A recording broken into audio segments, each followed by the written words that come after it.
Hello. I see Patty there. How are you? And I see Hi, Jess. Monica. It's Emmanuel here as well. Hello, my friend. I have to take a picture of all of you here. You look beautiful all together. Thank you, thank you. And thank you so much, Monica, Emmanuel, and everyone for joining us on today's Charlas. We are just giving a couple more minutes. We'll get started in a minute or two. But just want to thank you for confirming that we can hear you and see you. While we get started, I'll ask if we can go on mute for a couple more minutes, and Sure.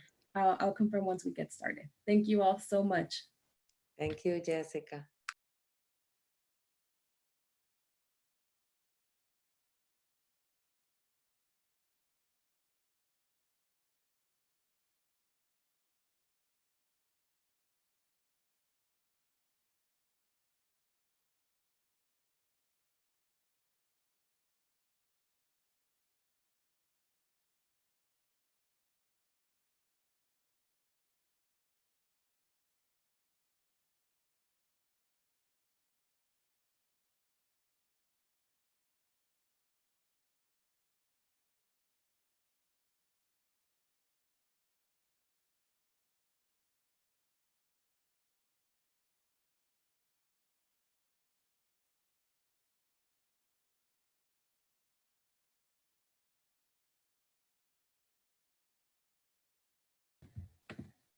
Hello, everyone. Thank you so much for taking the time to join us on today's Your Finance, Your Future during COVID-19 Charla.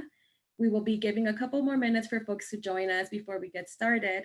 In the meantime, I would like to go over a couple housekeeping rules to keep the charla as smooth as possible.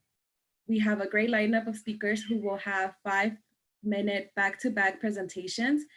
We will also be having a Q&A session at the end of the charla. Please make sure to submit your questions in the Q&A window found at the bottom. Feel free to share any comments on the chat icon, and make sure it is set for both panelists and attendees. That way everyone can view it and join the conversation. For those of you just joining us, we went over the housekeeping rules and we'll add them under the chat for your review. I would now like to introduce co-founder of East Los Capital, investor and chief financial officer at Sabio, and chairperson of the Hispanic Heritage Foundation, Emmanuel Pleites. Hi, everyone. Thank you, Jessica. And I am here to, welcome everyone, especially because this is in the financial services space. That's more of my background. So aside from being the chairman of Hispanic Heritage Foundation, I'm a private equity investor, as Jessica mentioned, through East Coast Capital, and thinking a lot about finances. And I've sat in different seats in the financial services space. I've started my career at Goldman Sachs on Wall Street, have worked in the U.S. Treasury and the White House under the Obama administration, working on the economic recovery and just kind of financial policy in general. And so I've can speak about this from different vantage points, and I'm just excited to kind of hear all the different stories, presenters, and talk about how everyone else is thinking about their finances, their future, and quite frankly, collectively as a community, our finances, our future, especially during this COVID-19 environment, which is affecting all of us. Some of us obviously more than others, especially if we ourselves have been contracted with COVID-19, or our family members or our loved ones. It's impacting us in different ways, or even if it's just plainly the fact that we're trying to keep a job while also learning how to be a homeschool teacher. That's a lot of us are having to deal with that, and realizing that maybe the income from our job isn't going to be the same going forward, or at least in the next 6 to 9 months. So all of that is affecting us, but we're all survivors. We've built this country, helped build this country through our labor and investing as well. So we're going to be able to get out of this, and hopefully there's while everyone shares their story, there's also a sign of hope, and the fact that our charlas here allow us to be able to share these stories, help ourselves with our mental health as well, and think about how the future is going to look, and how we can support each other in that future. So Without further ado, I'm going to introduce one of our board members, Monica Mantilla, who's not just a board member for HHF, but she also has a long history of community work. I think right now still chairs the U.S. Hispanic Chamber of Commerce Foundation, and is just a longtime dear friend. She was also an honoree of the Hispanic Heritage Awards in the past. So Monica is a decorated business person, but more than that, a committed community leader. And so I'm gonna hand it off to Monica Mantilla, who will be our first speaker for this charla about finance. Thank Monica. you, my friend. Thank you. Thank you. Hoping everyone is well and safe. I live near New York, so the stories we've been hearing here are very sad. The doctors and the nurses with their faces, you know, in just tremendous difficulty. I think what we're living is at every level making us feel enormously vulnerable, uncertain. But I also think that in these times of despair and uncertainty is where also the human strength and the collaborative power of human beings and of our community can come through and should come through and is coming through. I serve on the board of the Hispanic Heritage Foundation and also of the Stanford Latino Entrepreneurship Initiative and the USHCC, the Hispanic Chamber of Commerce and the Foundation. And I mention these entities because I think that they all are a fabric of support. They all crystallize a voice of our community. We are having conversations with, you know, the stakeholders, whether it's White House or the different agencies or the legislators, advocating for our businesses, for our families. I think we are in a historical moment where we have fantastic leaders and fantastic business owners and professionals and workers around the country that need to be supported. And thank God we live in a country where the support systems have been put out there. Some of the initiatives like the PPP initiative has unfortunately not gotten to everywhere yet, and the money's out, and there's a big, you know, plea now for the legislative to get out the next batch so that more of our business owners can get that money. But I wanted to give you a little bit of a sense, right, of there's a great leadership advocating for the community. There was just a town hall today with Janet Murguia and a fabulous doctor advocating for and there's a research paper that came out, and I can maybe post it here in the chat for all of you to see about what the effect of COVID is having in the Hispanic community. My sense is that we have to continue to be together. We have to be advocates of our issues. We have to be architects of our own solutions. And finance is no different. I've always been an advocate of being architects of our own solutions, not to be in an island and work our solutions alone, because we are in an ecosystem and we need our partners and we need all the large players and the mid-sized players and government to work with us. But I think that, you know, 16 years ago when I was invited by the US House of Representatives to talk about Hispanics in financial services, I remember thinking, okay, an important part of it is us as financial service users, right? Because we open accounts, we invest, we save, we need our banking institutions to transact. But then the other part, as important as being users, is being service providers, is being owners of our own architecture, having our own community banks and regional banks, and hopefully not too far away, national banks and CDFIs and private equity and private debt funds. I think that all this architecture of financial structure is necessary for us to be able to maximize our potential. And in these times of dire, you know, necessity and where there's going to be significant rebuilding happening in our country, I actually think this is a wonderful historical moment to redesign pieces of that architecture, where every one of our service providers, every one of our, we have the number 5 bank SBA lender in this country is a Latino bank. We have a number of CDFIs, we have a number of asset managers. And my invitation today is to think about being in financial services, because the reason I ended in financial services is because I always felt it's like the blood of our system. A system based on meritocracy, a system based in, capitalism and opportunity for all, but understanding that whoever has the capital has the upper game. And so I think this is a consideration that all of us should do, not only as business owners. I think in our families, in our own planning, in our families' planning, in our community planning, financial architecture, financial planning, and building a culture of savings and investments is absolutely fundamental for us to continue to work on that, develop ourselves on that, teach ourselves on that every single day.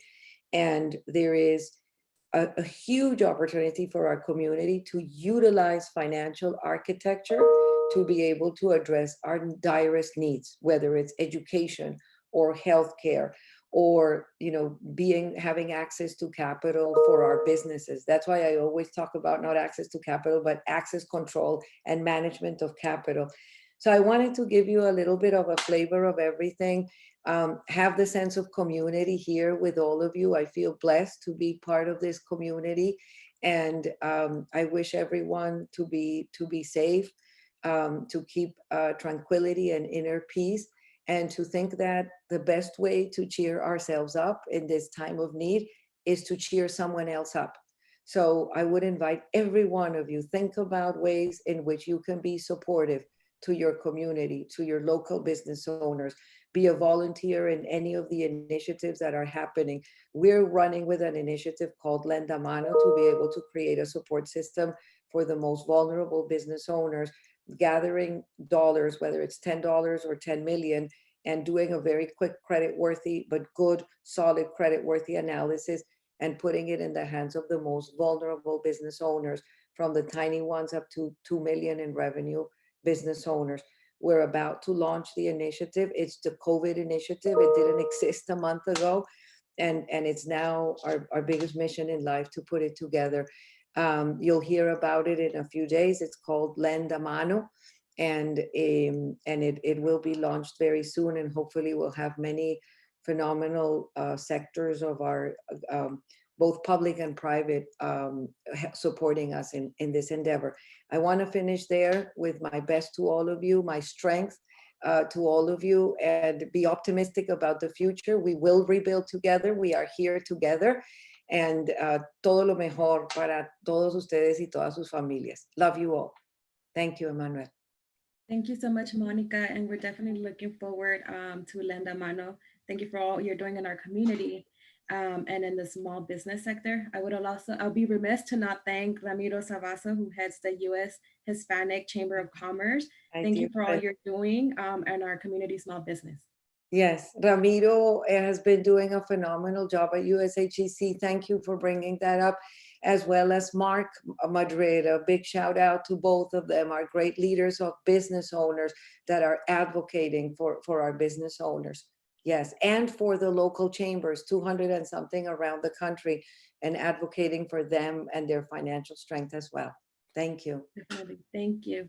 And I would like now to introduce our next speaker, Jen Hemphill, who will be presenting on creating a plan B for your dinero with ease.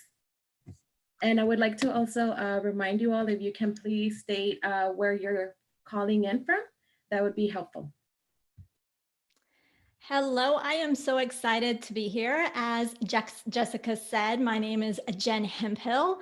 I am an accredited financial counselor. I call myself a money confidence mentor.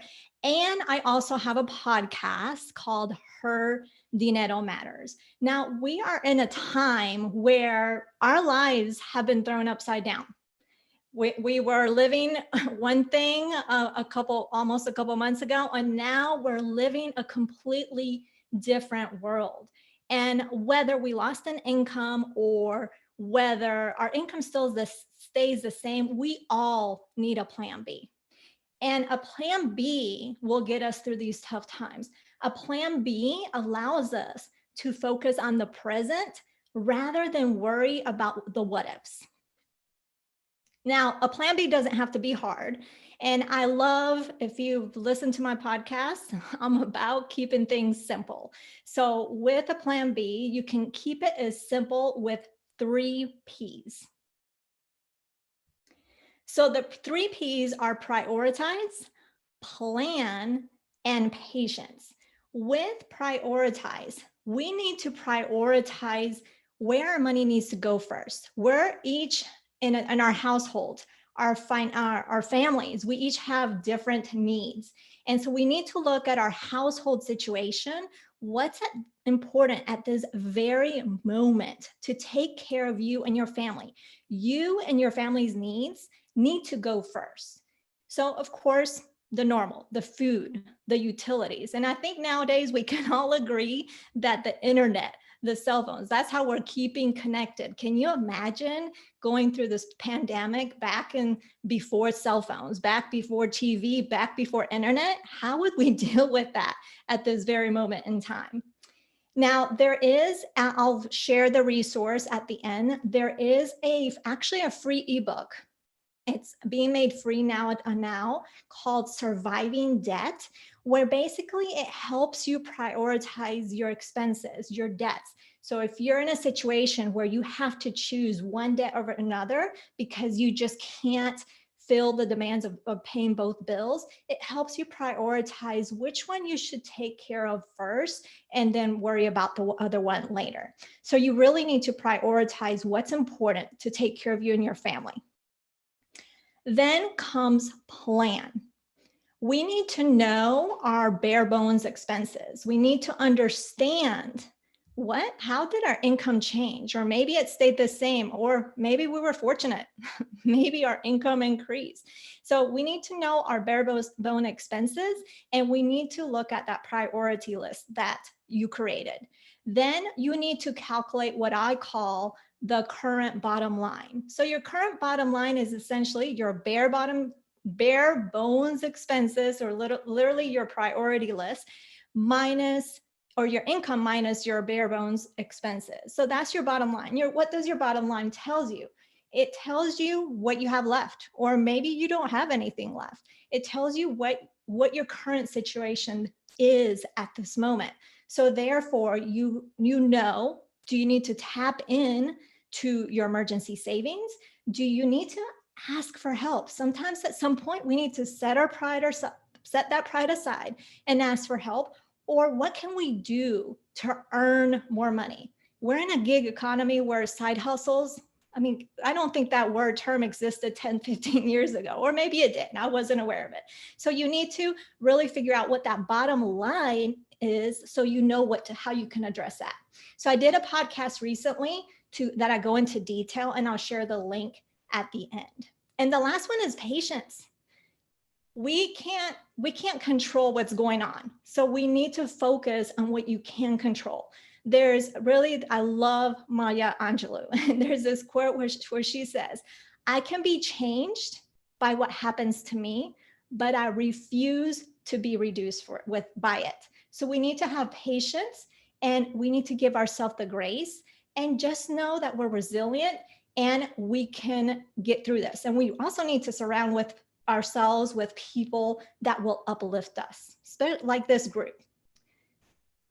And then here's just the resources that I promised you in the next slide.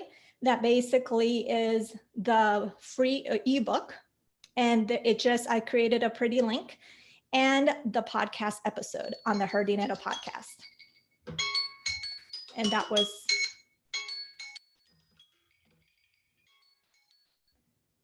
that's it. Wonderful. Thank you so much, Jen. And thank you so much for sharing the 3 Ps: prioritize, plan, and patience. Up next, we have Edgar Dreyer, who will be presenting on understanding your personal credit. Hey guys, this is Edgar Dreyer. Just want to say first, all my thoughts and prayers with everybody out there. Hope everybody's staying safe and at home. I want to discuss something that somewhat gets overlooked over time, but it is important to really understand, and that's your credit. I think over the last downturn that we had in 2008, 2009, a lot of people went through a crisis of not really understanding how personal credit was being able to be built, and then how you can rebuild it if it was impacted by different situations you might have had, whether it be foreclosure, credit card debt, personal loans, and all the sorts. So I wanted to give an informational presentation of different, work that I've done with individuals and groups to try to really understand how they could develop and understand their personal credit. It might be introductory for many, but it might be a good refresher for some to really take advantage of. So if we proceed to the next slide. Right here, we talk about the importance of credit. This presentation will be available to you guys, I'm assuming, afterwards, so you guys can read it in detail. But the premise of credit is to really understand when you're going to apply for a mortgage, a loan, a credit card, and it may not be today, it may be next week, it may be next month, it may be years from now. It's always important to make sure that you're on top of it. One of the biggest things that people that come up to me and ask me about credit is, what is the reasoning? What is the math behind it? How do I get an understanding of it? What I've broken down here is to give you just a basic assessment of what categories look like. It's a score ranging from around 300 to 850, depending on the type of credit that you have developed over time. One of the biggest things that people may ask you to do when looking at your credit is to give you an assessment of how you've maintained it over time, and then also how you continue to develop it. If we go on to the next slide, you'll be able to see a little bit more as to how that score is broken down. I find that a lot of people try to get a better assessment on how it looks in terms of how it's broken down. You'll be able to see that not only will you understand the aspects of it, but you'll also be able to get an idea of where to access your personal credit. For example, creditkarma.com is one that I personally use. It's a great tool to be able to understand, how your credit is broken down, whether you have specific past due balances or whether you have credit cards that may or may not be yours. If you see here, the most important aspects have to do with payment history. So if you look at the payment history of your particular, credit, it has to do with whether or not you've been able to pay things on time. Also, the amounts due. That's a very important part of it. Credit always seems to people as something that it may be daunting, given the fact that they don't know how to manage it. But if you understand credit and understand the basics behind it, you'll be able to manage it much easier. And then from there, you'll see that also the types of credit, which means credit cards, student loans, mortgages, and also length of credit, which means it's the time in which you've been able to obtain it. One of the most important things I think for young individuals also is that you should really start early in terms of getting a credit card, trying to figure out how you can access credit from the point in time that you've been able to apply. Many times this is as young as 18 years old. So from there, you'll be able to really understand of what are the things that are impacting your credit score and how you can manage it. If you go on to the next one.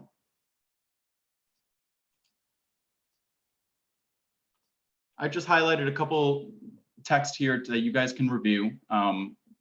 Good ways to build good credit over time have been only borrow what you can afford. So one of the biggest things that we look at in terms of accessing credit is being able to maintain it at a responsible rate. So if you are going to apply to a credit card, many times they give you a $5,000 limit, let's say. That doesn't necessarily mean that you can go up to $5,000 and use it and hope that that's what your balance is. The typical spending limit is always a percentage of that limit that they give you for credit cards. So many times you don't want to spend more than 30% to maintain a good credit over time. And to really maximize your credit score, they tell you to keep a balance of less than 10% of your credit limit. So it's always really important that you understand that. Also, in terms of using a small amount of your credit, it's very important that you understand that as you build credit and your credit score improves, your income will also improve as your career goes on. It's important that you understand that those tools will only get better over time. So having that accessibility of credit is always great, especially in times like these when you may need it. As it relates to the payments, it's really key that you understand that every month you have to make a payment towards your balances. I know that in times like these are difficult to try to maintain that credit card bill down, but making sure that you at least make the minimum payments is very important.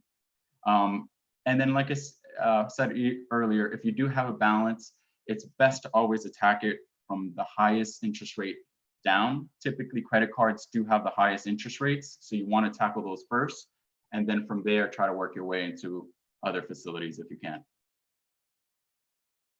If we go on to the next slide. I wanted to also add a couple steps here on how to repair bad credit. One of the biggest things also is when we get into a situation like we are now in the financial times that we are, we might fall into a point in time where we don't have an idea of what credit we want to tackle, whether it's a mortgage, whether it's a credit card, whether it's a car loan, and all the sort. So some of the tools that I've been able to use and advise for other people have been to first access your credit report at one of the sites that I mentioned earlier. It's very common that with very similar names, with backgrounds that are sometimes can get confused on credit reports, it's always important to constantly check your credit.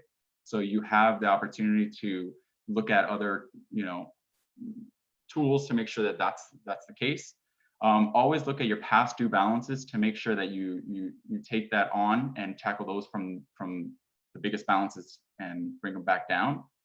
And then one of the common things that I think people miss is if you do have a high interest rate credit card, there are other options for you to really get this opportunity to transfer to a 0% interest credit card. While it may be counterintuitive to take on that, it's much easier to transfer a balance from a high interest rate credit card to a 0 rate interest credit card. So I really recommend people look online to find offers that they can to transfer them. So this is a great, educational process. I hope you guys got a good learning opportunity here, and any questions you guys have, just let me know. Thank you so much, Edgar, and thank you so much for your advice on building a good credit and how to repair a bad credit. I see we have a lot of questions whether the presentations are going to be available. I'm confirming that they are. So if you have any questions, keep asking them on the Q&A icon found at the bottom. I would like to present our next speaker. It's Fernando Barrueta. He will be presenting on commercial rent reduction. Hi. As she said, my name is Fernando Barrueta, but they call me all kinds of other bad things. What my experience is recently with respect to this the coronavirus shock that's going on is that most landlords are willing to give you a rent reduction,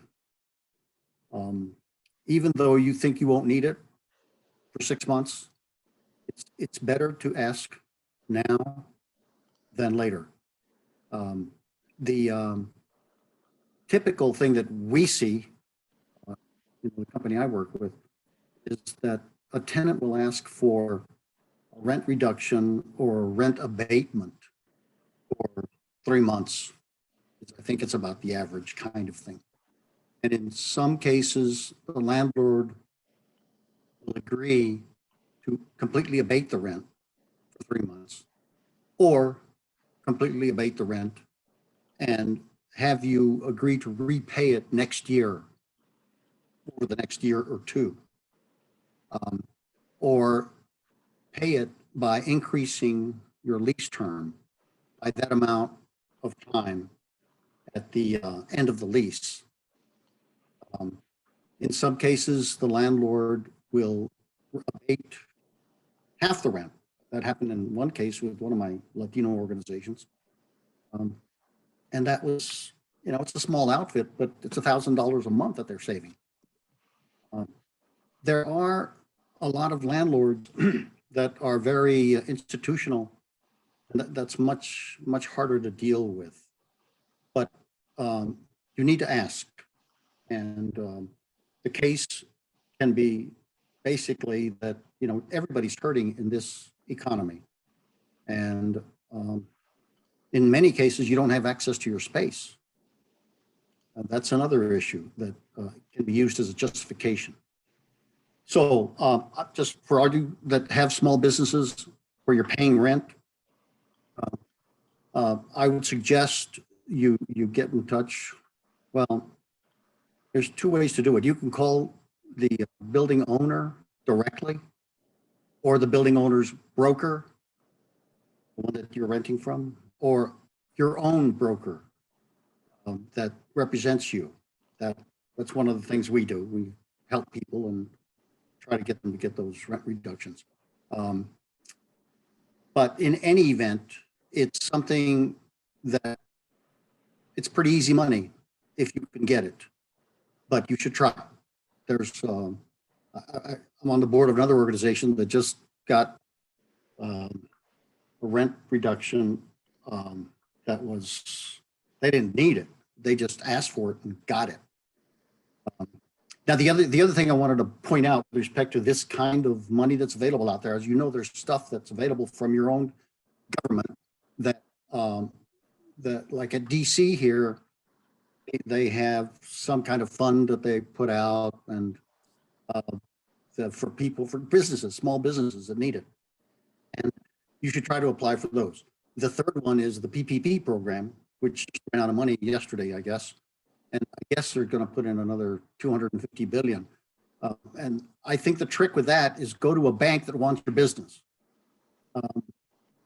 Some banks won't do it, like Capital One hasn't done it, and they won't. They're saying they're getting ready to do it, but so a lot of clients that are working with Capital One are going to other banks. You got to have a bank do it for you because they know how to do it, they know how to get it. That money is 1% money that you don't have to repay if you keep your staff. This is almost free money. It's and it's just a question of you're getting in line at the right time and having the right forms or whatever it is. So that's all I wanted to offer you. If you need some help with that sort of thing, call me. But there's lots of people you can call. Thank you. Thank you so much, Fernando, and thank you so much for your advice on, you know, having the folks call their building owner, broker, or anyone that represents them. Definitely helpful. And up next, I would like to present our speaker, who is Martin Sanchez, and will be presenting on mortgages. All right, good afternoon, everybody. My name is Martin Sanchez. I'm with Wells Fargo. I'm a Vice President Community Outreach Manager. And what that means is I work with our mortgage borrowers throughout the country who are facing financial challenges. And let me just, before I start really going into everything, I want to address how really weird and difficult these past several weeks have been for everybody, and even for me. You know, going out with a mask and, you know, being home nonstop with the family 24/7, as much as I love them. It's interesting, right?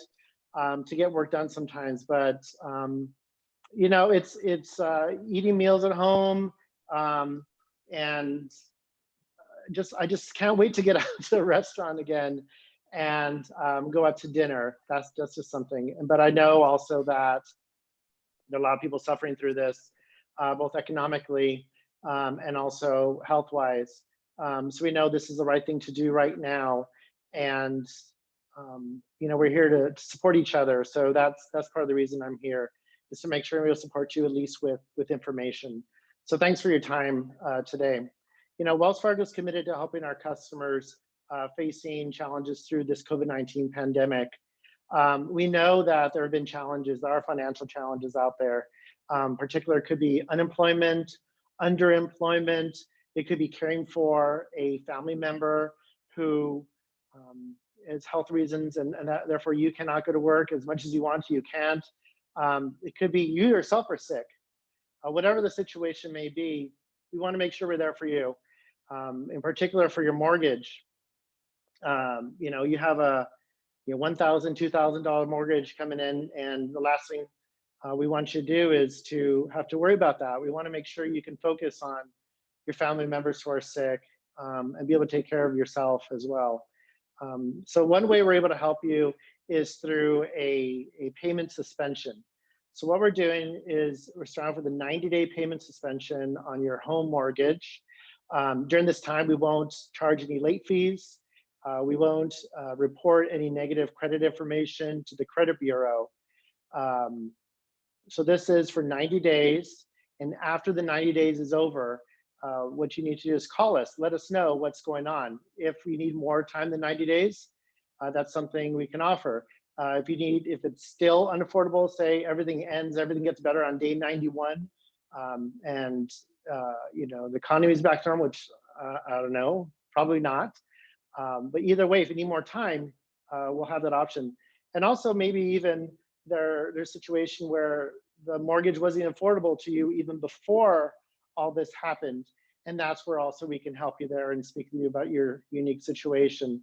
So bottom line is to contact us. If you need help, contact us. I'd say a lot of people are confused initially if it was an automatic situation, say, oh, I live in this state. And by the way, I forgot to mention, I live in Los Angeles in California. And we had a situation where, we have a lot of, obviously around the country, but in the state, we have a lot of unemployment. And, people thought it was an automatic situation where if you live in the state of California, you would get a payment suspension automatically from the bank. You have to contact us. That's my biggest message to you is if you need help, please just let us know, and we'll be there for you. But so how do you do it essentially is the first thing is to call us, give us a phone call, and let us know. But also we know that the phone lines are a little bit backed up right now. To make it even easier for you, you go onto wellsfargo.com with online banking, and within 5 clicks, you can get to your request where you can request your payment suspension.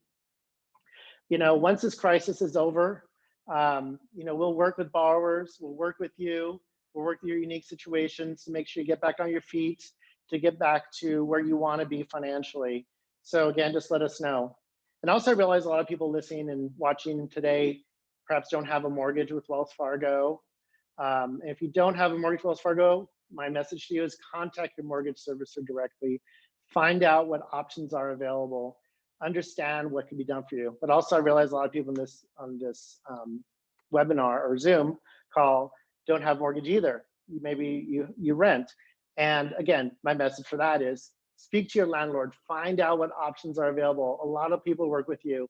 How many times have we heard that you don't know unless you ask, right? And that's my message to you is go out and find out and ask. Don't be afraid to contact your bank to understand what options are available to you. That's not just for mortgage, for credit card, for your auto loan. We want to make sure you know all your options available to you. So have that conversation. And in closing, I'll say, this has been a very difficult time for all of us, both in health and the economy. We'll get through this. We'll learn a lot through this process. We'll be even more prepared later than we were before this. Everything's going to be fine eventually. We're in this together. As challenging as all this has been, I've also tried to see the silver lining. I've been able to spend more time with my family. I've been able to eat lunch at home, spend more time with my dog on the couch sometimes while doing work, exercising more, and even having lunch under a fort that my first grade daughter built in our living room. So that's been kind of cool. So trying to focus on that is the way I've been able to get through this. It's tough. It's not the most fun thing, but again, we'll get through this together. So thanks so much for your time. I'd like to see if you could put up my contact information on the screen. Let's see. We will make sure to share your contact information, Martin, and a follow-up email. We will also be sharing this recording as well. So thank you so much for sharing your your advice, and just to reiterate it to everyone, pick up the phone, call your banker and call your landlord and ask, how they can help you during these times. Thank you so Thank you. much, Martin. One more thing I'd like to say before I close. On that contact screen, it will say a really helpful website.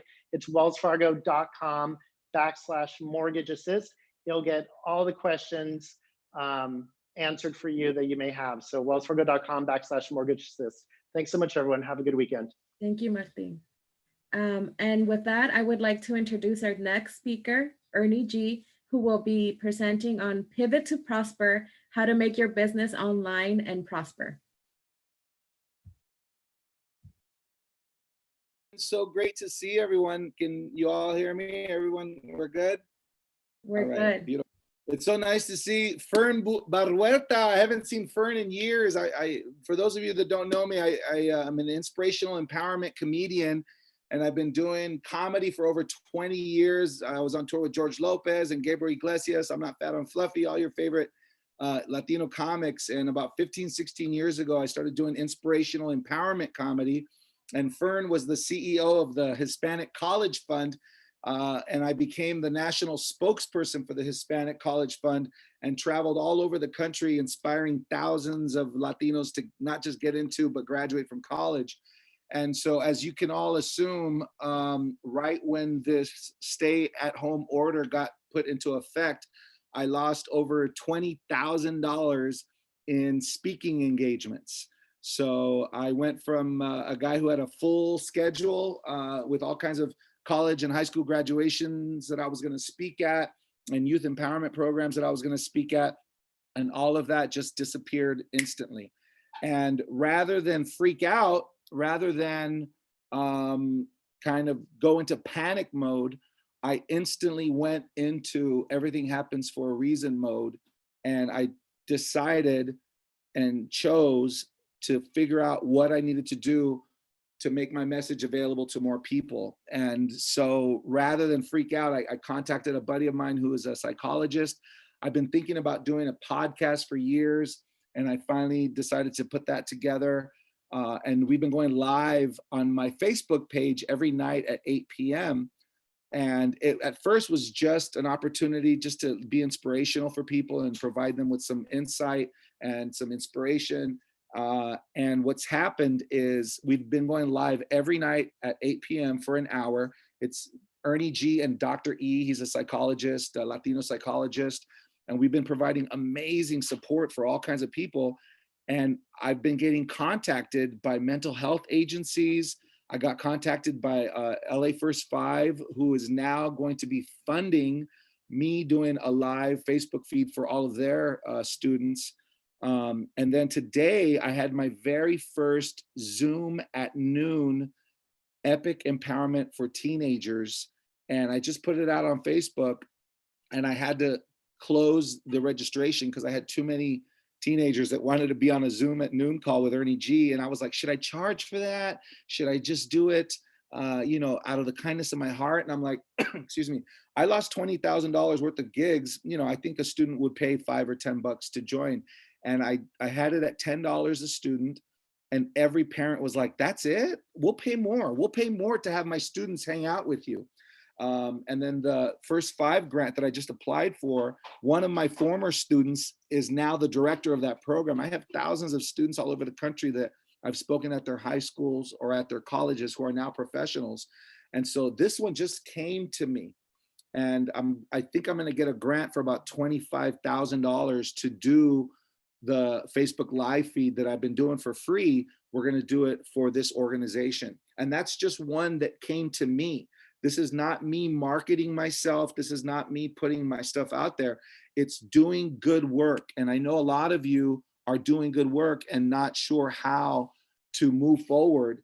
And what I say to all of you is that attitude is king. If you know in your heart that you have a valuable resource that people need, it is now time for us to pivot online and provide the leadership, the inspiration, the resources to many more people. I believe this is God's way of saying, Ernie, you've been doing great work in the colleges, you've been doing great work in the high schools, but more people need to see your message. More people need to be inspired by you.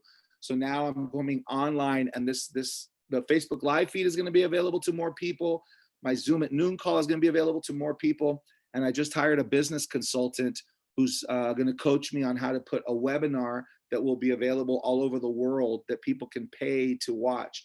And so I had to pivot and shift what I thought was possible. I tell students all the time, if it is to be, it is up to me. Keep letting your light shine. And it's now time for Ernie G to take his own advice and take his career to a whole different level. I actually told my business coach, who she charges like $6,000-$7,000 for her training.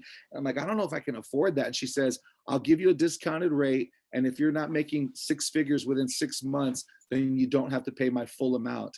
And so I'm going to get coached by one of the top business coaches in the world on how to take my stuff online. So I just highly recommend to everybody that we pivot, put our stuff out there, and trust that the magic will happen if we have a good attitude. Was that 5 minutes? I think I nailed it.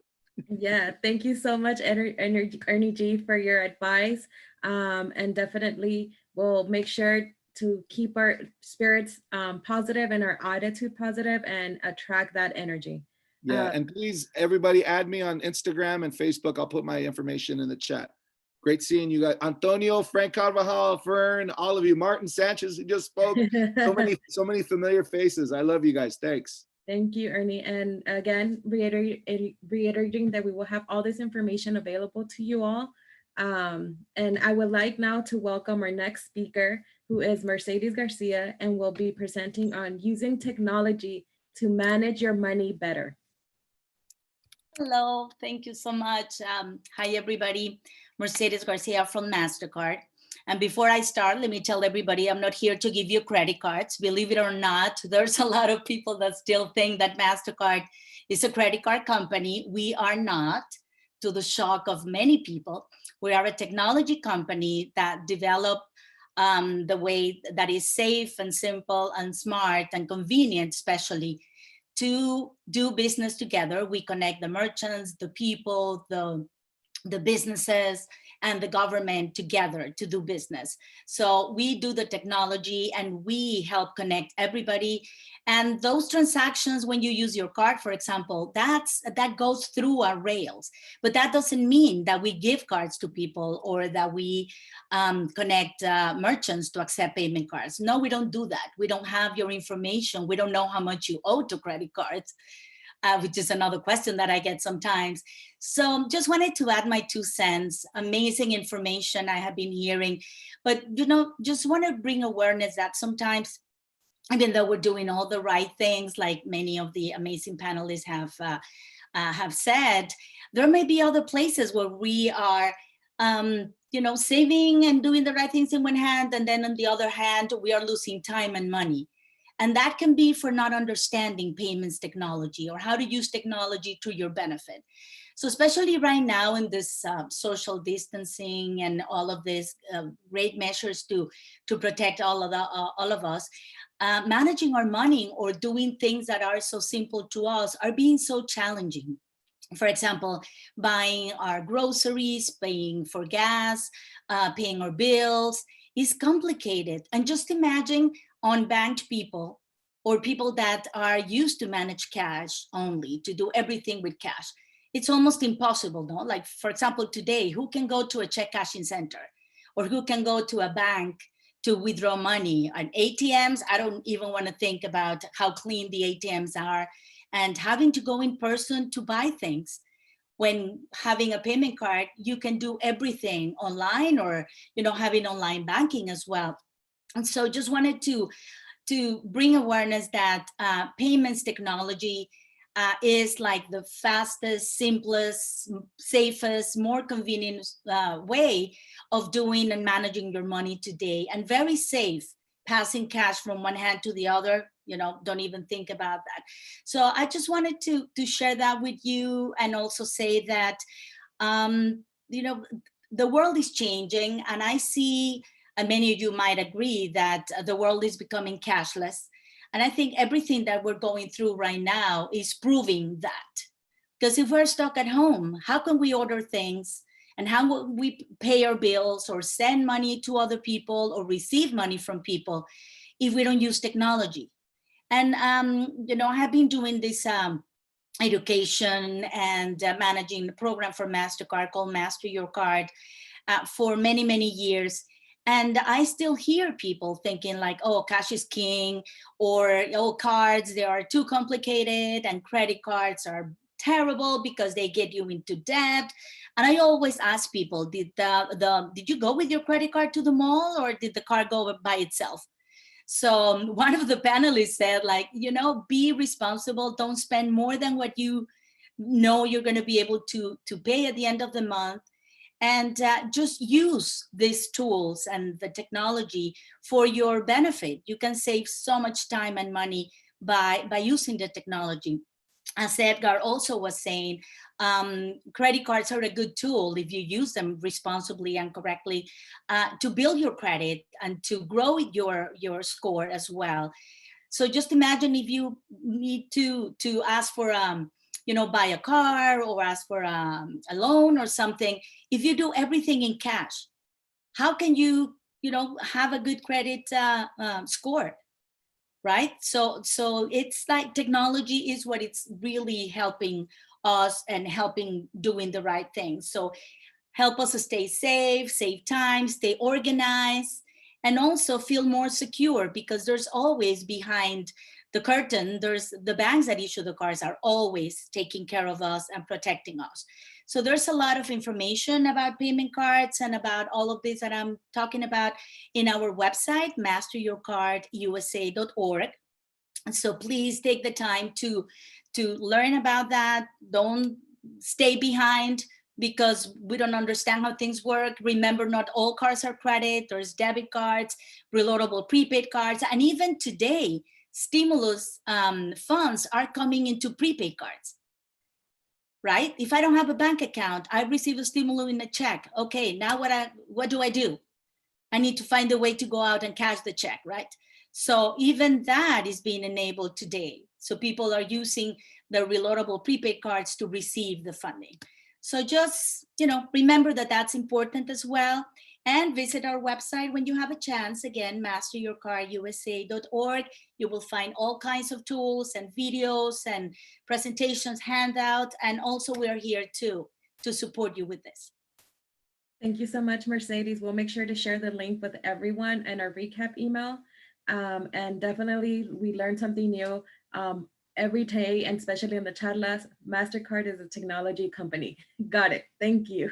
And I would like to introduce our next speaker, Patty Juarez, who will be presenting on resources to protect your finances during COVID pandemic. Great. It's wonderful to be here. Can you guys hear me okay? Yes, we can hear you. Okay, great. My name is Patty Juarez, and I'm the National Director of Diverse Segments at Wells Fargo, which serves the needs of business owners throughout the country. I'm also the President of Latin Connection of Wells Fargo, our Latino employee resource group that represents over 45,000 Latinos that work for our company, making us the largest minority group at Wells Fargo. I don't know that a lot of people know that. My personal journey at Wells Fargo started 25 years ago, and I have had the good fortune of being able to do really fulfilling work, including starting the current group that I'm part of and 3 years ago. And taking care of my customers and helping them achieve their financial dreams continues to be my favorite part of the job. My diverse segments team develops and leads the strategies to support diverse-owned businesses such as Latinos, Asian Americans, African Americans, and women-owned businesses. Our priority is supporting Latino-owned businesses is clear. They're amongst the fastest growing segments in the country. We have a great diverse set of team members that are multilingual, bankers who provide the value that our clients and customers and prospects need, delivering our firm in the way that they feel comfortable in Espanol or in Inglés. Hispanic owned businesses are a key area of opportunity for us at Wells Fargo. There are over 4.3 million Hispanic owned businesses, which contribute over 700 billion to our American economy every year. Latino owned businesses and especially Latina owned businesses are growing at multiple times the rate of national averages of other segments. And lastly, but more also importantly, currently about a quarter of entrepreneurs in this country are Hispanic compared to only about 10% a decade ago. So the business opportunity is undeniable. And at Wells Fargo, we recognize that Latino owned businesses are a growing economic force and we have a commitment to serve and grow your companies as you pursue your financial goals. I'm very fortunate that I get to do this work as my full-time job and make a positive impact in my community. I'm proud to see that we as Latinos are reaching for new heights. We continue to open more businesses than anyone else. We are earning more degrees than ever before, and we have enormous buying power. And we have been on a very exciting trajectory, and then the world changed because of COVID. I want to share maybe some of the tangible ways in which we can help you at Wells Fargo or your banks in trying to help you maintain your financial health during this crisis. We all know the devastating effects that unemployment and instability can cause in our lives. If we're unable to keep our financial commitments, our credit may deteriorate and preclude us from achieving many important milestones, such as buying a car, a home, financing a business. So what can we do to safeguard our credit from deteriorating? And earlier speaker, I already reviewed kind of what makes up your credit and your credit score. So I would say right now you need to take full advantage of the programs provided by your creditors. Be proactive about making payment arrangements to avoid any negative impact to your credit. Here at Wells, we're actually doing several things for our customers. We are suspending residential property foreclosures. We are offering fee waivers and payment deferrals and assistance to folks that contact us with a need. We have helped over 1 million consumer and small business customers by deferring over 1 million payments, representing $2.8 billion of principal and interest for loans. And we also provided waivers, 900,000 fee waivers that we have provided in the last few weeks to folks that contact us with needs. We're also participating in the SBA's PPP program, even though, as mentioned earlier, the funds have run out for the initial $350 billion. There is a supplemental coming and it's being voted on and hopefully will be passed for another $250 billion. And so we will continue to accept new applications and prepare applications in our existing pipeline, and we'll submit them to the SBA if and when funds become available. As we all know, sometimes these things take time, but there is a huge demand for the PPP program, and only a fraction of businesses that qualify for it will end up getting the funding. And so I would encourage you to contact your bank to ensure that you're in line, because it is a first come, first served program. We're also here at Wells granting payment relief for small businesses up to 90 days if they need to skip a payment, any fee waivers that they might need, payment deferrals. We're here to help you on your lines of credit. We also participate in the disaster relief programs and other SBA programs, Main Street Lending, and others that are coming online to help small businesses. So I would say, my advice would be, talk to your creditors, set up payment arrangements. Don't let this pandemic get the best of your credit, of your financial health, and impact your credit and the ability for you to pursue your dreams down the road. Thank you so much. Thank you so much, Patty. And thank you so much for your great advice in terms of asking our attendees to call their bankers and get more information as to what they could do now to not impact their future in a negative way. Up next, I would like to introduce Nicole Quiroga, who will be presenting on personal experience and the Greater Washington Hispanic Chamber of Commerce. Hi, everybody. Thank you, Jessica. Thank you, Tony, for including me in this amazing group. So my name is Nicole Quiroga. I'm the president and CEO of the Greater Washington Hispanic Chamber of Commerce. Just a small bit of background, we have 1,000 members, and many of them are on the phone with us day and night now to figure out how to navigate through these waters. Personally, well, as a chamber right now, for many of you that know the nonprofit world, it's most definitely a challenging time. Our fundraising takes place through our events, and many of them have been canceled. And so everything you can imagine, I guess income streams have basically come to a halt. So we acted in a way that we're advising our members to act. So that's great because we were able, and we are still acting and reacting by example for our members to follow. The one thing that we do to help our members right now, as I said, they're calling us, 24/7 to our cell phones, to the lines that we give them, is we matchmake individually with our team of consultants. We have a rather large team of consultants. And by the way, if anyone's interested in being a consultant, now that you can do it virtually, anyone that's interested in doing this, we are able to get a grant from the city, fortunately, and enabling us to, pay the consultants while a small fee, something for their troubles. So we're also letting people know that this is a possibility if people are looking to do some consulting work. We're also using the consultants to provide bilingual information for those who need it. And as we all know, sometimes these grants and these applications can get very tricky for English dominant folks. I can't imagine how it must be and how scary it must be for folks that don't dominate the English language. So we have that team of consultants. We're advocating to the council on a daily basis to find ways to increase and continue the influx of funding to other organizations in the city and in the region.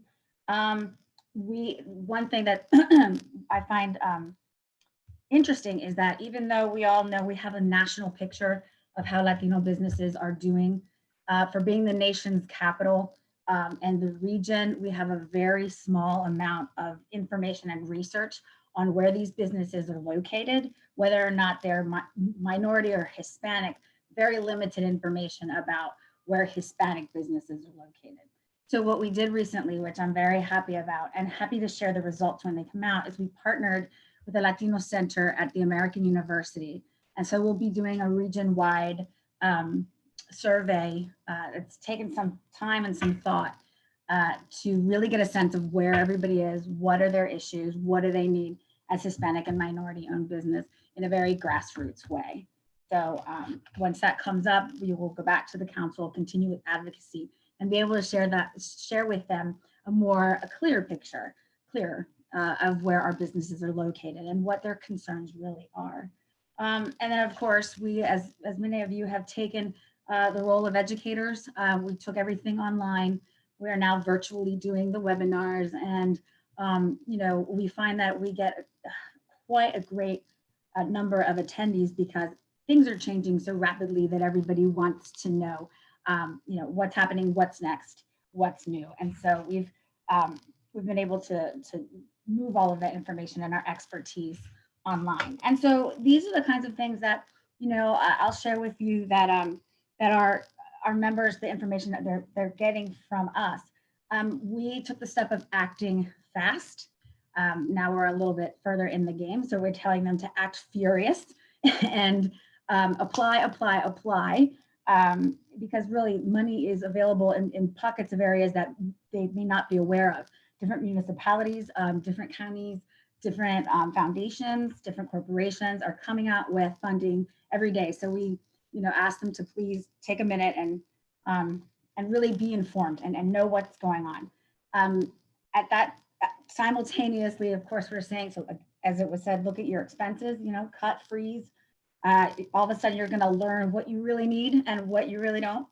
Do you need all that fancy stuff? Do you need that much paper? Do you need that much space? There really is a positive impact, financial impact on the teleworking. And so we're asking businesses to really take a look at, as it was mentioned before, what are your real needs and what are your priorities?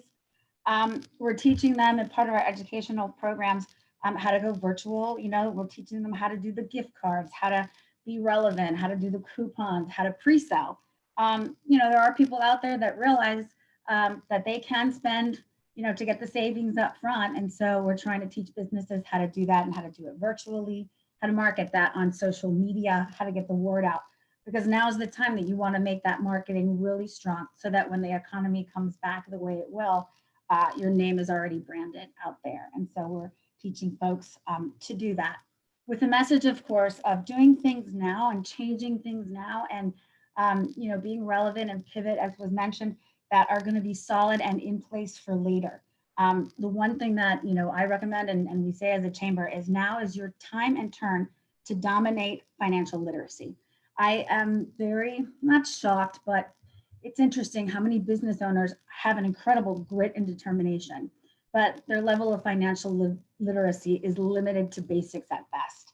And so we're telling them, investment principles, money management, take time to really learn the system so that when things get back, you're much stronger financially than you were before in terms of your literacy and your finances. We're encouraging people to take notes. Take notes at the end of every day at how your business changed today. What did you need? What did you lose? What did you gain?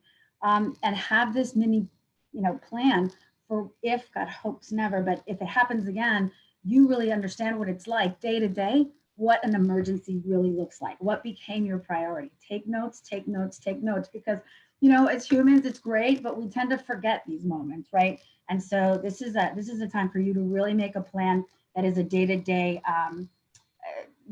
plan for you in the future to learn from and then become better prepared.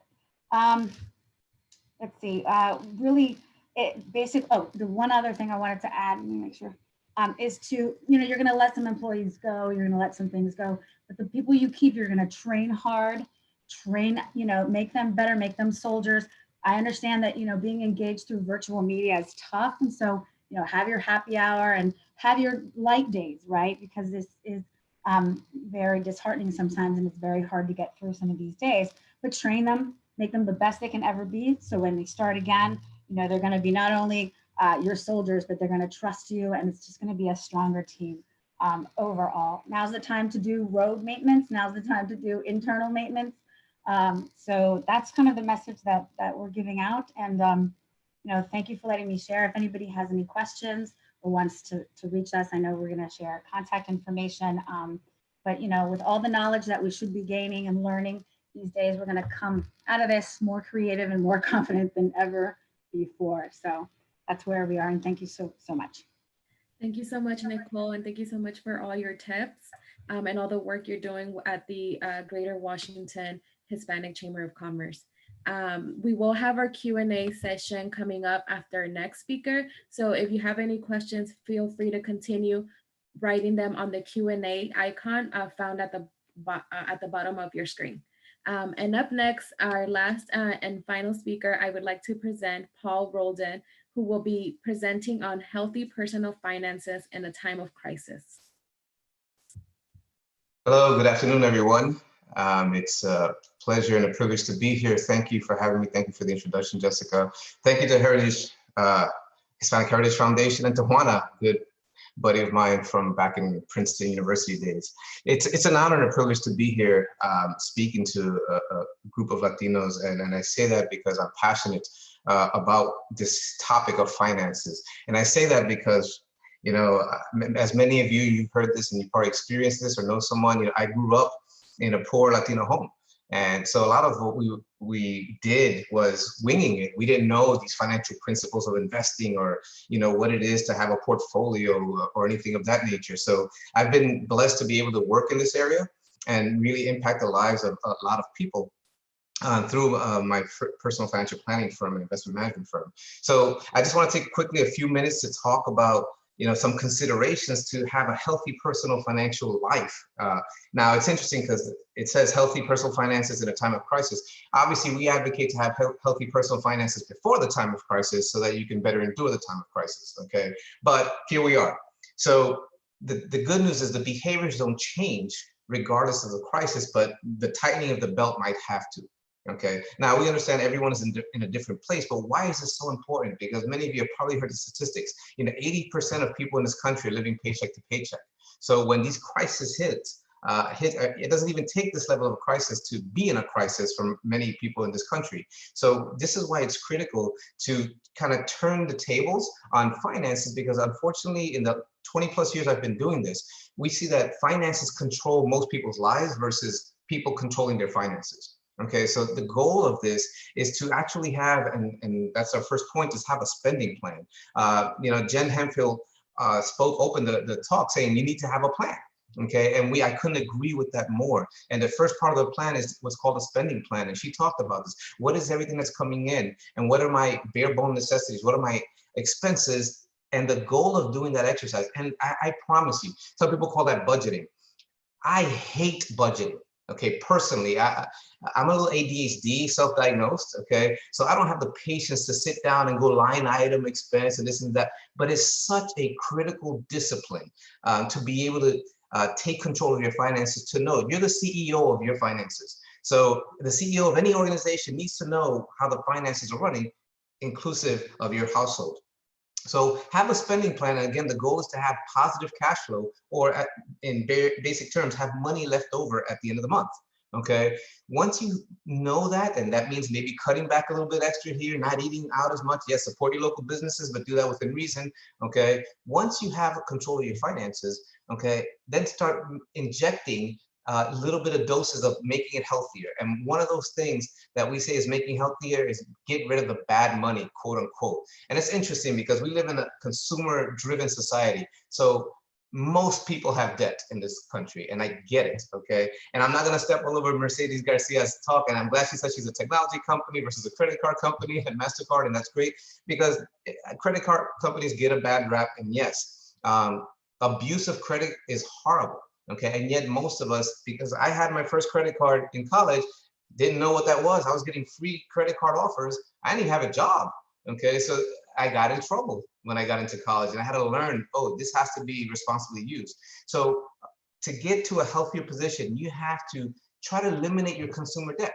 Okay, so if you have extra surplus, let's get rid of that consumer debt, credit cards, knock it out. Okay, because once you do that, that minimum payment or payment, now you have more free cash flow once you don't have that debt. So you're creating a healthier position.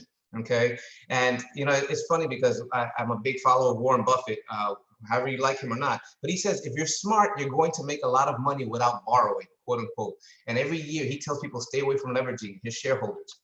And the last point I want to do, if you can get to the point of positive cash flow, if you can get a point where you're not paying interest necessarily on consumerism, but rather have interest working for you, it's a question I can't avoid these days, is investing.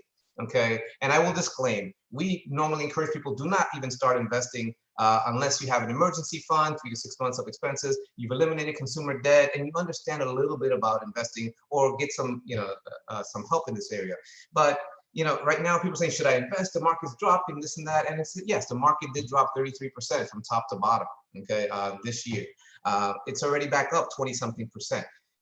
It's funny because the old adage says, buy low, sell high.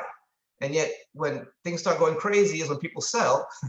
Okay, and then when things are going great, oh, let me get some of that, and they do the opposite. Okay, so right now things are on sale. Again, this is not a specific recommendation. You see my disclaimer there, because every situation is different. But this could be an interesting time to start looking at a portfolio, rebalancing, and investing monies if it makes sense in your particular circumstance. A lot of people ask me, what do we do with this coronavirus stimulus check? Okay, I don't know if you've gotten it yet, if you qualify, but to echo some of the words that some of the previous speakers says, you have to be responsible with it. I know a lot of people say, I've been locked up, now let's go crazy. No, your finances, you're still gonna have to deal with them when we get on the other side of this. So don't let this be an opportunity to dig a deeper hole, but rather be responsible and intentional about bettering your financial health, and put yourself in a position where you control your finances versus having finances control you.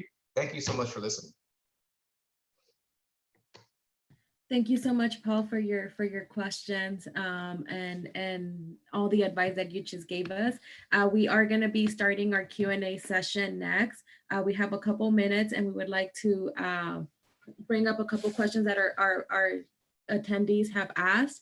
For Jen Hemphill, how do you differentiate making a budget to having a spending plan? It's essentially the same thing, but budgeting is such a restrictive word. And really how I see it is whether you call it a budget or a spending plan, it's the same thing. It's the same thing. It's a plan for your money and it's a tool, but it doesn't stop there. It really, when I see many people that they create a spending plan or a budget and then, yes, I did it. You've got to implement it. And how you implement it is with a system. And your system, whether it's a cash envelope system or a virtual envelope system, that's the step that people miss because they think I've got a budget, I'm good. But that's not the case. You've got a budget and you're taking that first step. Now you've got to implement it. So essentially they're the same thing. Got it. Thank you. And for Edgar Dreyer, a question from Baltasar Hernandez, an audience member. What does one do about a collections account due to unsettled medical debt? Great question. Unfortunately, my Zoom video is not working, so you'll have to hear me out on this one. As it relates to medical, there's always special circumstances. Every case is unique because of depending on the medical case that it relies on. The best thing you could do is always talk to the creditor to see what can be forgiven at that point in time, and try to find alternative solutions. Many times there might be payment plans that you can follow through on that will give you the opportunity to pay it over time. But the first point of contact is contact your creditor to see what options they can provide. Awesome, thank you. And another question we have is for Paul Roldan. How do I get started investing in the stock market? One of my goals during the pandemic is to get started on investing. Very good. So again, disclaimer, make sure you have a good foundation first and you've got all the bad money out of your portfolio. Okay, so assuming you have an emergency fund, you have consumer debt, there's different ways to start. And one, I'm gonna recommend that you educate yourself, financial literacy, somebody mentioned that earlier, because there's different ways, depending on how much money you have, you want to diversify. You don't want to jump into maybe one or two stocks. So there's things called mutual funds that let you diversify with a lot less money. Honestly, and this is going to sound very biased because I'm a financial advisor, okay? But I would seek the advice of, if you've never done this before, get educated first and go to a financial advisor, hopefully someone that's a fiduciary. Okay, that's a key word in our business. A fiduciary is one who has to put your interests first, and that person will teach you. There's a lot of fiduciaries or registered investment advisors that are teaching people. Our company is called All Gen for all generations, means there's no minimums in our firm, and there's a lot of firms with their up and coming millennials that are coming up saying, "Hey, we're ready to not have minimums, but teach the population at large how to invest wisely." So, not to avoid the question, but try not to do it yourself because it can be more painful if you do. Got it, thank you. And our next question is there any federal program through SBA or otherwise any COVID-19 unemployment expanded benefit to help independent contractors like self-employed? Are there any valid for people that file taxes with an I-10 but is an undocumented immigrant, so not a valid social security number? If anyone can answer that question.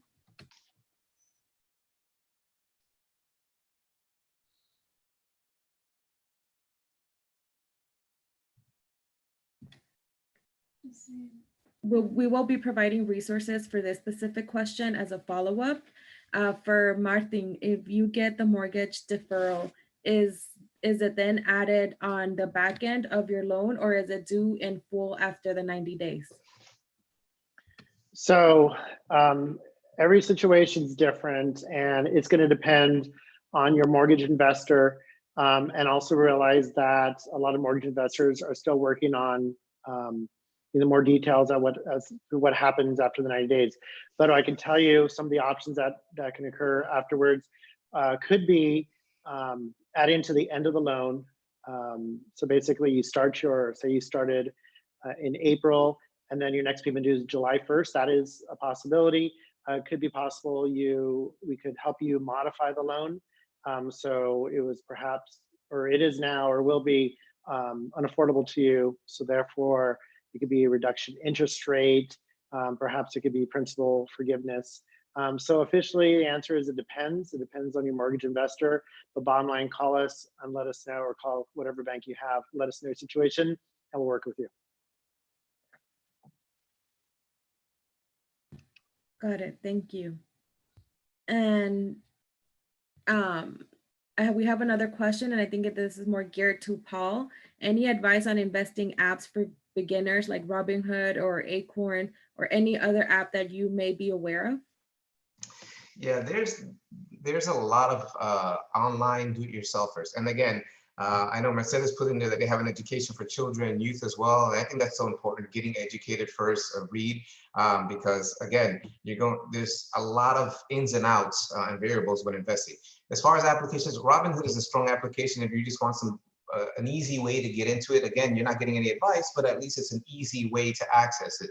Okay, there's Betterment.com was another one that also had a way to invest easily, and you pay a fee, so you kind of get a pseudo financial advisor. So it's kind of a middle of the road, do it yourself with a little bit of guidance.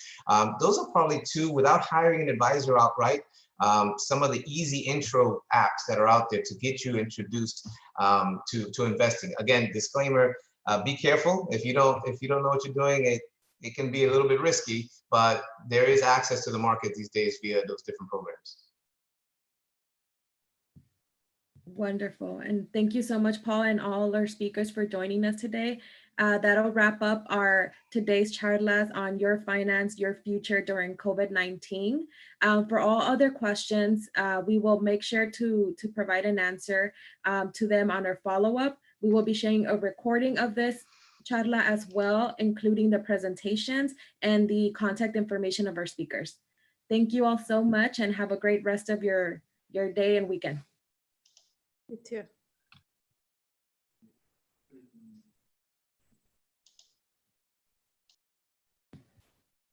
And for those of us who stay online, quick reminder, we have our charlas every week on Fridays. We will be having our next charla next week on Friday at the same time. We hope to see you all join us then as well.